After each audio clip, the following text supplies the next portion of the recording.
to introduce myself.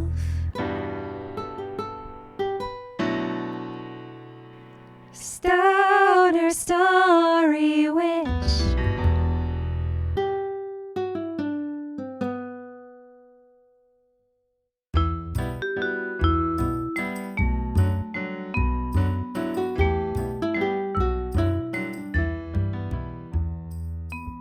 You're already helping. Just having somebody to listen. You're already helping because remember, we're actually not, and that's one of the tendencies when we get into the edit stage of our relationships with our books, is that it feels like we have to look for something to fix.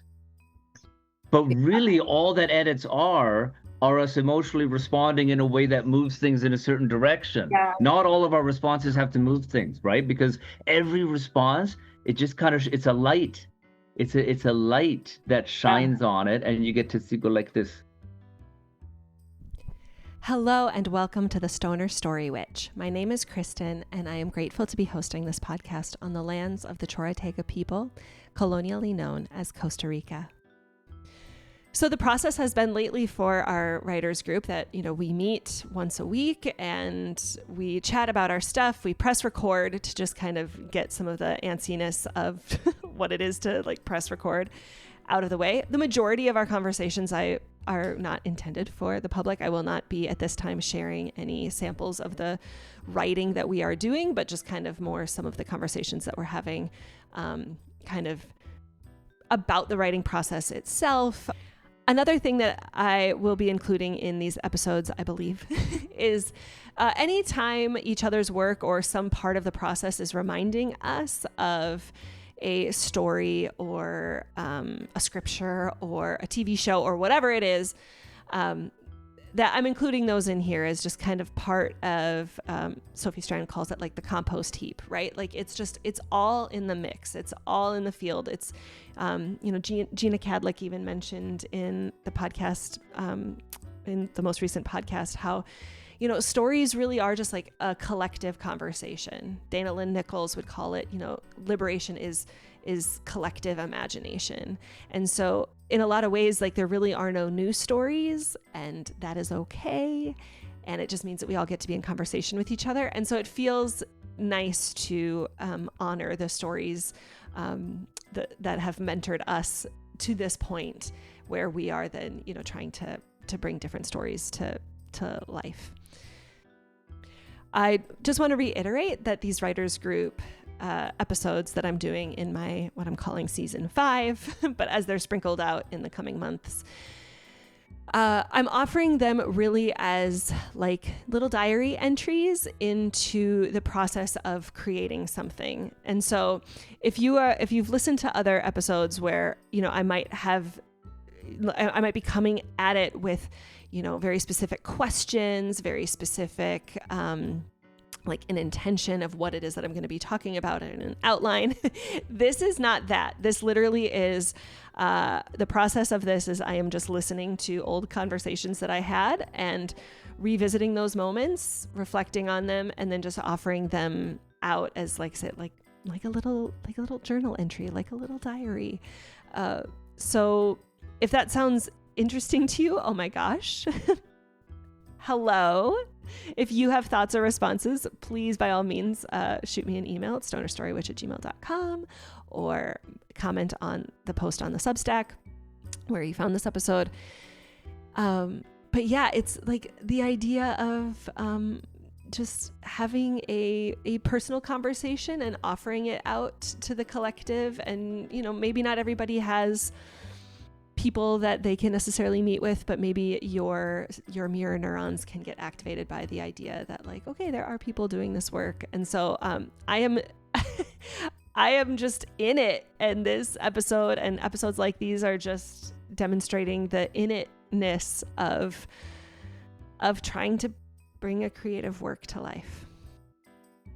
So without any further ado, here are the snippets of various conversations that I had with my friend Matt in September.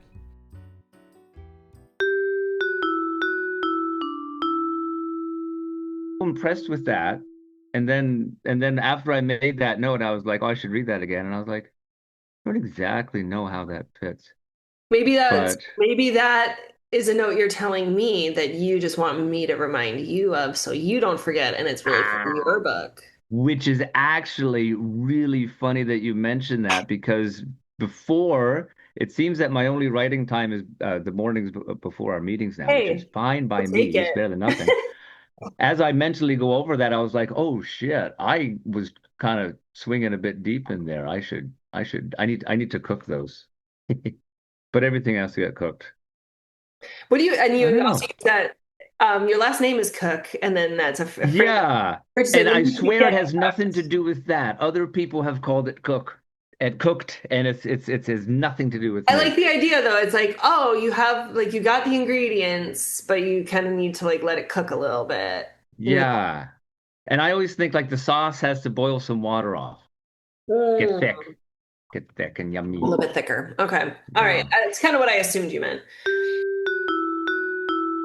This is it's good to be doing this stuff again, and I really believe in your story, and I'm up for anything because it seems to be helping my story go forward.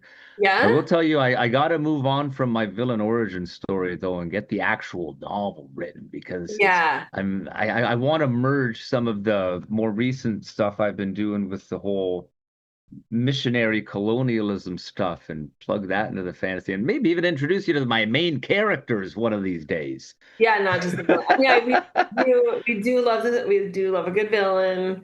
I do love a good villain. Well, you know what? Most of what I wrote this morning, I realize is going to end up being like scaffolding, but maybe let me just check one thing.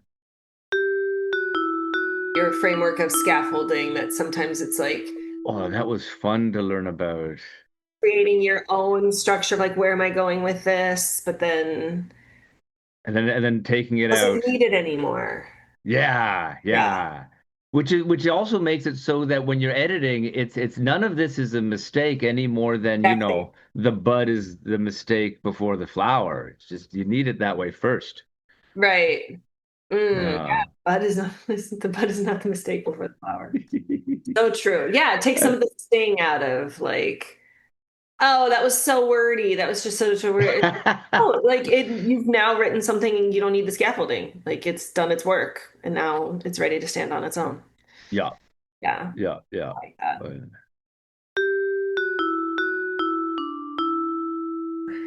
Sometimes the narration doesn't necessarily like know that it's being written, Being read, yeah. being written and being read. Um, I guess that's I kind of think of it as like this like crack in the wall, and I was like, oh, there's Yeah. no crack in that fourth wall, right? Like where it's just I like like those sometimes. yes, and so Your I don't book has that with your compiler. as yeah, I it's a like thing that. I like. It's a thing I'm into. Um, Yeah. so I really really liked that. I loved the voice of your narrator. It feels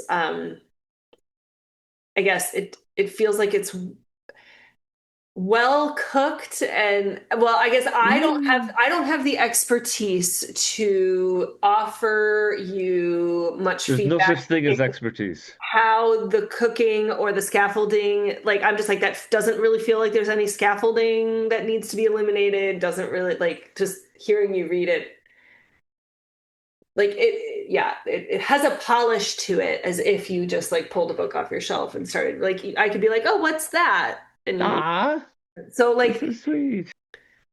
To be completely honest, listen. Honestly, just you're already helping. just having somebody to You're listen. already Yeah, helping it's because true. remember, we're actually not, and that's one of the tendencies when we get into the edit stage of our relationships with our books is that it feels like we have to look for something to fix. But really, all that edits are us emotionally responding in a way that moves things in a certain direction. Yeah, Not all of our responses have to move things, right? Because every response, it just kind of it's a light. It's a light that yeah, shines on it, and you get to see, go like this. You yeah, get to go like this. yeah, Yeah, yeah. No, yeah. there's a liberating motherhood Substack that I really like, where Hmm. she, I hope that you're like confident enough in being like a good person that like that somebody can critique the patriarchy and you're not going to take it personally. Absolutely, yes. May Because it Jesus burn. Christ. But anyway, so she, she has this thing where she's like, like she's like low value men. I think she took Andrew Tate's words and kind of spun them up, like Mm. men that, like are going to trade in their wives' leisure or labor for their own leisure time and all these different, because she's like low value men don't actually love women. They don't actually want to like be dad. They really only care about like the acceptance and adoration of other men. So they want to get Mm. with somebody who, is conventionally attractive in all these ways because then other men will think like, wow, look at him. He's got this wife, or like, oh, look at his kids. They're so smart or accomplished or whatever. But like, it's not actually, it's like they truly are. Now, this is a little bit of my words, but like just kind of like actually cut off from like their own Yep. humanity to like be able to love and Yep. and And then in they lose the ability eventually because it's achievement oriented instead of yeah. relationship. They're not people, And they're so I things. think that like the fact that it's like, oh yeah, I mean he did all of those things. But like here's all the things that like he did, and it's like, That matter.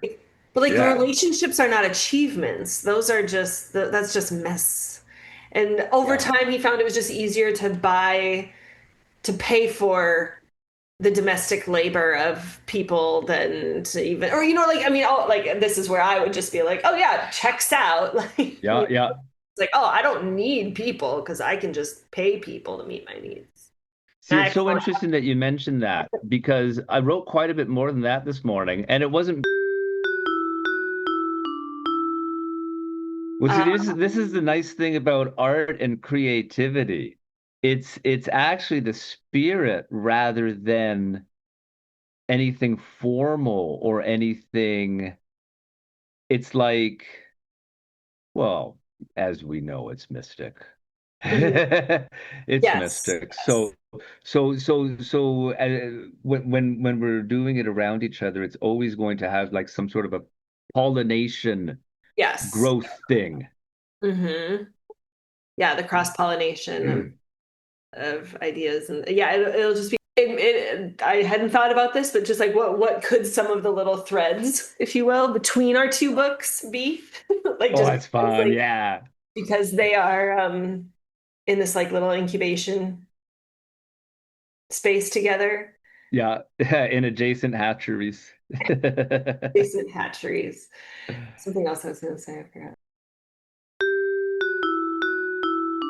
I was on Reddit several months ago before I even was going to write a fanfic, and and somebody just like, I'm assuming you've been on Reddit before, so Oh, somebody just yeah. like, I'm assuming, and then somebody just made a comment like, um, the first like we need to do like the fourth book just needs to open up with like Broccoli. Violet not even being able to like pay attention to whatever anybody's talking about because she's just playing with the cat or whatever. And I was like, oh, that actually would be fun. Like, I want to see if I Oh. can like if I want to see if I could like make that work and not make it seem like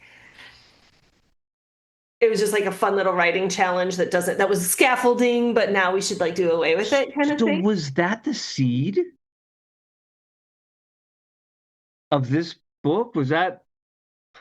We can be thinking about doing a Oh, thing for like years before we ever actually. So whether that was like a thought seed or actual like, that's so cool. but anyway, so yeah, it felt really nice that seeing that you weren't like, what what like the cat just seems like distracting to the point of what Oh, you're I trying to do. love the cat, and I Okay. especially love how, and it seemed to me, now I know that this wasn't exactly implied, but it seemed to me that she would have way less, like the reader would understand she has way less familiarity with the cat than the other people. Like the other people are real dear friends.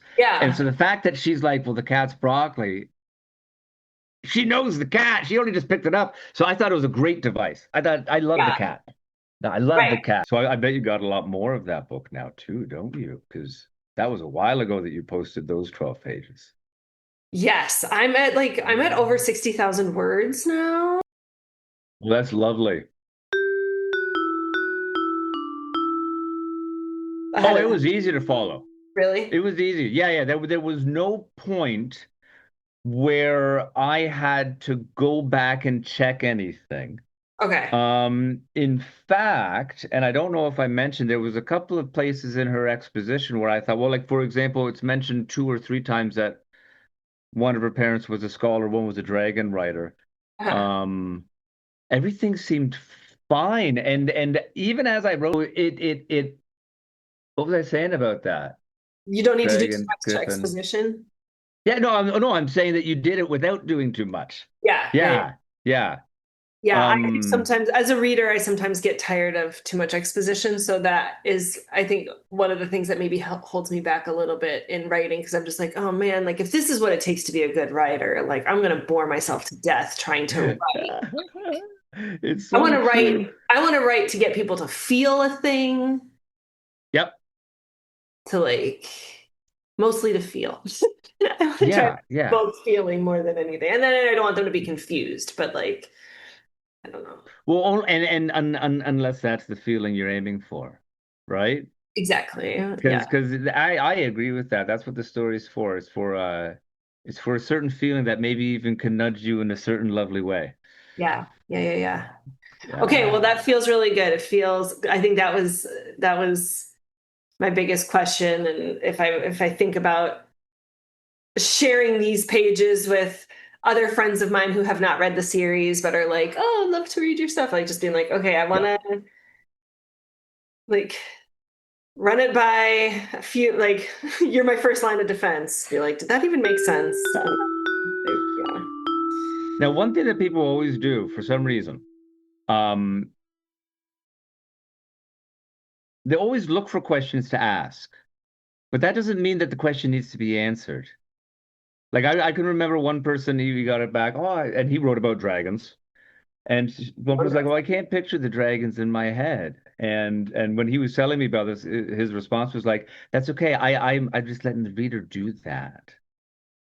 I don't know Yeah. why. Yeah, I don't know if that's the same thing. What were you? It's like, Oh, it's yeah, taking care of your readers who have questions. Yeah. yeah, it's like, well, Right. let them fill in the gaps. Picture. Yeah, gaps are great. Yeah. I'm very excited to read on. And I've decided that after you're done, and after, this whole thing, then I'm gonna go out and see what the original's like too. But not until Oh, like then. I when don't my even book want to is touch done? it.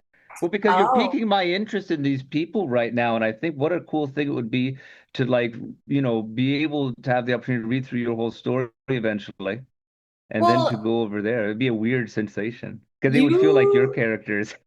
you like you do what feels right for you. That if you're feeling called or curious to read these books while I'm talking a year from now.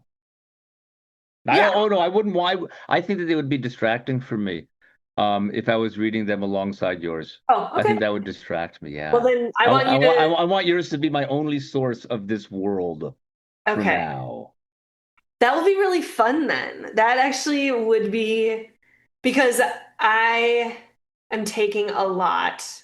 I'm pulling a lot from the other books. Anytime I can create coherence with the world that has already been created, it just strengthens what I'm writing. And so it 100% agree. feels like Yeah. a nice tether to the original works. So that makes mine more believable. Yeah. Yeah. Oy. Cool. That's awesome. Very excited about this. Yeah. So lovely. Yeah, What was but the with other other group? groups I go to, if I'm showing up with nothing, then it's very tempting just not to show up. But that's not the case here at all. I don't know why, but I like it. Yeah, I think for me it just feels like it's just we're just kind of on the journey and sometimes you need to rest on the journey and That's that's absolutely very true. valid.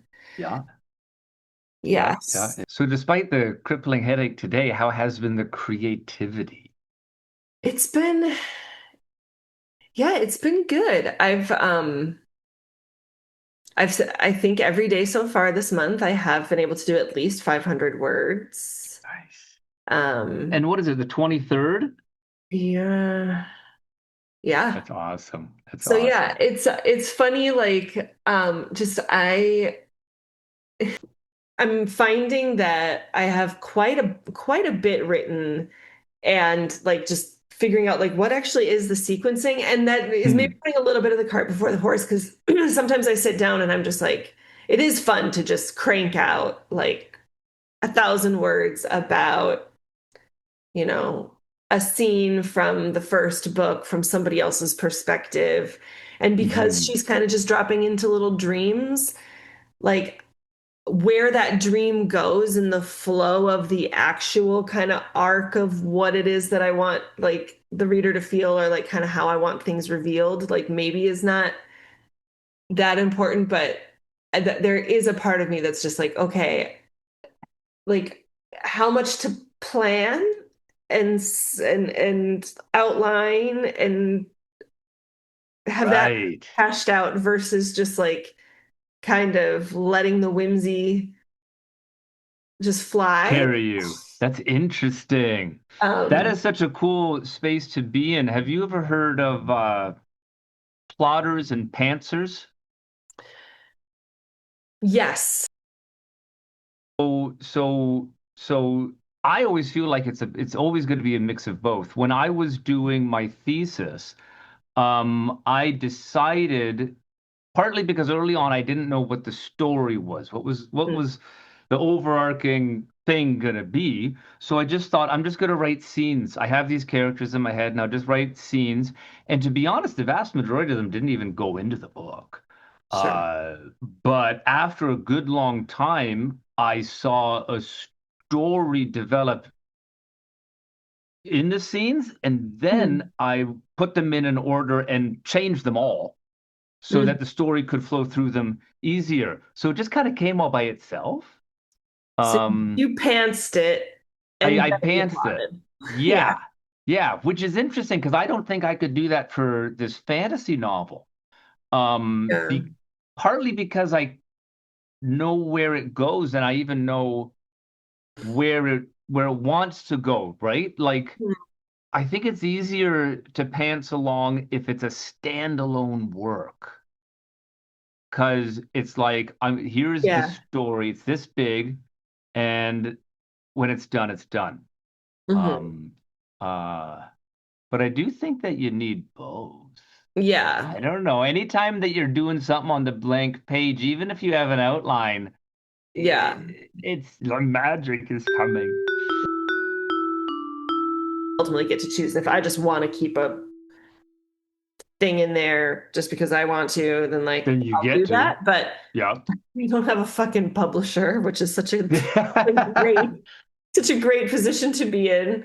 It like kind of breaks my heart to think about like literally anybody that Cutting has to your do darlings this. out. Yeah, Yeah. anybody that So actually has to like do this for the gaze of some like capitalistic entity that, yeah. yeah. That's so awesome to hear. It was a joy to do, and I'd love to do it anytime. I mean, we're kind of maybe we're doing it right now. Who knows? We may be. All right. Well, take All good right. care, and until next week. Yeah. Yes. Thank you. All right. Bye. Bye.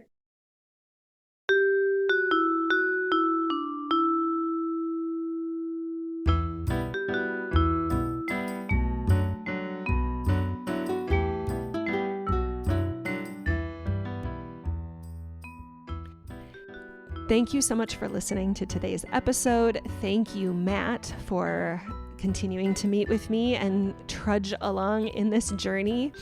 Thank you to everyone in my life that has, even if just energetically, has been offering me witnessing and support and companionship in this process. I am still months and months and months away from it being finished, and it just feels meaningful and possible to be continuing on this journey in the midst of these tumultuous times.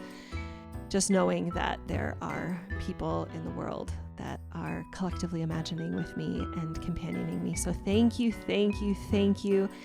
As always, feel free to comment on the Substack post where you found this, or reach out to me at stonerstorywitch@gmail.com. It is my hope that every creator out there who wants and needs companionship on that journey to Oz, or to return the ring to Mordor, wherever it is, whatever your story is of your life, it is my hope that you are well companioned and well resourced for that liberatory journey. Thank you to John Williams and Anais Mitchell for the inspiration for the theme song of the Stoner Story Witch podcast, as well as Matt Schubbe and Kevin Carlo for their creative juices for the cover art and the sound editing and production. And with that, I will leave you with my quote from Rev. Angel Kyoto Williams that says, "Love and justice are not two. Without inner change, there can be no outer change. And without collective change, no change matters." Take good care, everyone. Bye for now.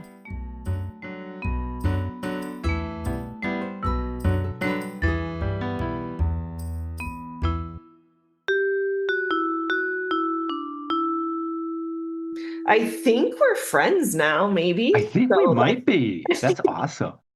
Friggin' A.